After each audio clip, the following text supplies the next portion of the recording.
夏夏，羊肉来了，谢谢啊。还有啦，西兰花、娃娃菜、羊肚菌汤、小米稀饭。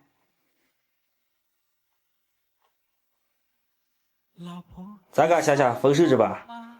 哎呀，我好像就坐月子能享受上这份待遇了哦。你只要不怕胖的话，来，我每天给你炒几个菜。能了吗？你看筷子给我让我吃吗？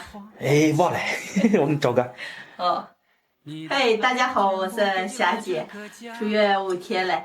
这几天在家里人和陈乐的照顾下，我的身体恢复上可快了。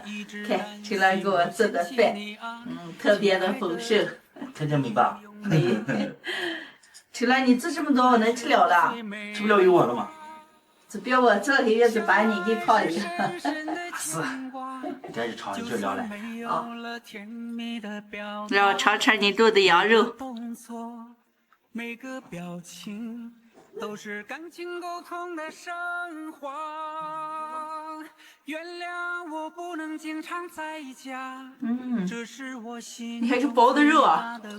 下吧。让尝尝西兰花。都平安幸福，工作再累，我心也。哎呀，都好吃。陈乐。啊？我看以后娃娃你也就算了，你看你也上可乖了。这下写我一个上。啊。也不怕累。乖点啊！你稍微低点吧，俺怕的。我会更加努力。守住了。一定要让你过上好日子。好几天没有更新视频了，今天简单的记录了一下。谢谢大家这段时间的关心和祝福。应该吃慢点嘛，给我做都叫你吃了。我知道你吃不了这么多。这次坐月子，陈乐每天给我做的吃着了，做的都特别的用心。陈乐，等我恢复好了看见，我给你们好好再做的吃啊。不要想那么多，好好养身体。朋友们，下期见，拜拜。哎呀，吃饱了。哎呀，好像你坐月子呢，就。